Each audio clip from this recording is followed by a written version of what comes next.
Hello and a very warm welcome back to my YouTube channel, and today I want to talk about the real estate market in Armenia. I will give you 10 reasons why I think it could be a good place to put your money in the real estate market. I will give you 5 disadvantages and my conclusion at the end. So let's get straight down to it. Here are the advantages. Number 1, very impressive GDP growth. So from years 2011 to 2019, apart from 2016, where GDP growth was 0.2%, it has ranged from 3.2% to 7.6%, and this is very impressive. In 2020, GDP fell by 7.4% due to the pandemic, but recovered by nearly 6% in 2021. But more importantly, it is expected to grow by 4% every year over the next 5 years. Number 2, Armenia has a strong currency. So the Armenian dram has done very well over the past few years. So if we take the US dollar against the Armenian dram, 5 years ago, $1 got you 481 dram. Now it only gets you 456, so it shows the currency in a good light. Contrast this with, for example, the Georgian lari. So in 2017, $1 got you 2.4 Georgian lari. Now it gets you 2.9, so it does show the Georgian lari has depreciated. But contrast this with the Turkish lira. Now here, this really shows you the difference. 5 years ago, $1 got you 3.53 Turkish lira. Now it gets you nearly 15.9. So it does really emphasize how strong the Armenian dram is. Number 3, the Armenian diaspora. Now, there are just under 3 million people living in Armenia, but there are estimated to be around 8 million Armenians living abroad. So a lot of money earned by Armenians working abroad is remitted back into the country, and this does help the economy, currency, and also the real estate market. Number 4, and I think this is possibly the most important, low taxation. Now, in Armenia, there are no inheritance, gift, or wealth taxes, or indeed stamp duties. There is no capital gains tax when it comes to selling your property if the buyers and the sellers are individuals. If legal entities or private entrepreneurs are involved, then there is a 10% withholding tax on the amount of the transaction. Also, rental income tax is low in Armenia, so up to 58.35 million drams, which is approximately 127,000 US dollars, you'll only pay 10% in rental income tax, and that is very, very low. Now, above this mark, you will pay 20%, but it is unlikely that in a year you're going to get rental income of 127,000 US dollars in Armenia. Also, I'd like to add, property taxes are also low, as well as buy-sell costs. Number 5, there are no restrictions on foreign buyers except with agricultural land, but you can get round this by setting up a company. Number 6, as at the end of 2021, prices were very low in Armenia and in Yerevan, its capital. But later on in the video, I will tell you how things are changing in 2022. But let's stick with the end of 2021. Now, in the center of Yerevan, property on average was only 1,400 US dollars per square meter, which is very cheap for a capital city center. And in Arabkir, which is directly north of the center, they were only 1,000 US dollars per square meter. But in other parts of Yerevan, they were even cheaper. So if we take the very south part, Nubarashen, at the end of 2021, they were approximately only 400 US dollars per square meter. And all these figures are actually according to the Central Bank of Armenia. Number 7, there is high rental demand.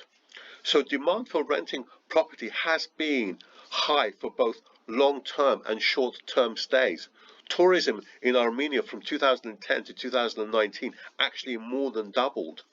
And The Armenia 2008 Velvet Revolution has resulted in some Armenians returning home, a kind of what you call a diaspora in reverse, shall we say. Number 8, I want to talk about population growth in Yerevan. Now, in Yerevan, you have more than 1/3 of the Armenian population. And what I want to emphasize here is that population growth really is more in Yerevan than the rest of the country. So if we take Yerevan, in 2022, the population is around 1,092,000, but by 2035, it is expected to grow to 1,130,000, whereas in Armenia as a country as a whole, the population in 2022 is around 2,971,000, but it is expected to drop to 2,940,000. So if you are going to make an investment in Armenia, really it is going to be in Yerevan. Number 9, low crime rates. So Armenia has a very low crime rate. In fact, it is not unusual in parts of Armenia for residents to leave their doors unlocked at night. And you can't say that about many countries in the world. Number 10, there are improving relations with Turkey in 2022. And these relations between Armenia and Turkey, if they do improve even further, it can only be good for trade and tourism in Armenia. However, there are 5 quite significant disadvantages, and the first one is this.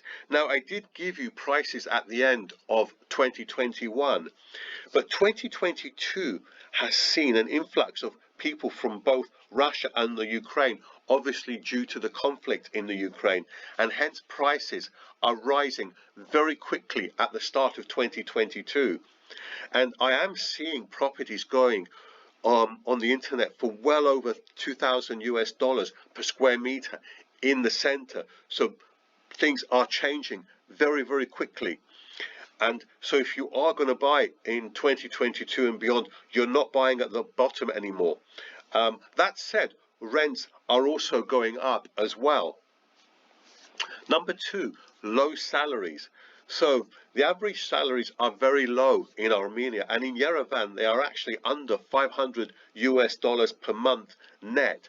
So affordability, with these prices beginning to rise quite quickly in 2022, is becoming an issue. Number 3, I have talked about improving relations between Armenia and Turkey in 2022. Nevertheless, there are still geopolitical risks of investing in Armenia. Tensions are still very high between Armenia and Turkey, but there are also strained relations between Armenia and Azerbaijan due to the disputes in the Nagorno-Karabakh region and with a conflict. So again, there are geopolitical risks. Number 4, and I also think this is quite important, Armenia is a landlocked country. Now, this is a disadvantage because of a lack of access to a sea or ocean, which gives you less potential to become a big player in the export market in the future. And number 5, I want to talk about other economic factors which are not so great. Let's take unemployment. Now, it's good unemployment has actually been coming down a fair bit in Armenia, but it is still well above the 10% mark, and youth unemployment is above 20%. So that's not good. And also, one of my favorites, as you all know if you watch the channel regularly, is total government debt to GDP. Now, it's not particularly high. It's around 60%, which is a lot lower than many Western European countries and the US and indeed Japan. 60% is not bad, but it's going the wrong way. In 2012, it was only 35.6%. So with this increasing level of debt, my worry is that the government may increase taxes in the future. Taxes are very low, but they might well go up in the future. Anyway, what's the conclusion? Should you buy here? Well, it really depends. If you are a first-time buyer, abroad and looking in certain countries, I would not pick Yerevan in Armenia, simply because there are still some geopolitical risks here. So I think it's possibly a step too far. Now, if you're a seasoned investor, I would say, yeah, why not? It could be good for diversification purposes. Taxation is low, and if you've got a number of properties abroad already, why not add Armenia, which does have potential? Now, I think if you're Russian and you're trying to buy somewhere abroad, this is absolutely a no-brainer, because it looks as though there are going to be restrictions on Russian buyers in the European Union. So I think if you're Russian here, this is a great option. I know prices are increasing and you're not buying at the bottom, but it could be a good place to put your money in the real estate market. And we are seeing many Russians coming to Armenia anyway to buy and to rent, and that's why prices have been going up and rents have been going up. Now, will prices increase? It really depends how the conflict pans out in the Ukraine. If it continues, prices are going to keep rising here. If the conflict ends, some Russians may go back, and prices might temporarily drop and rents drop. But I think, all things being equal, I think this could be a good market over the long term. Anyway, that's it for today. Thanks ever so much for watching, and I shall see you very soon on the next video.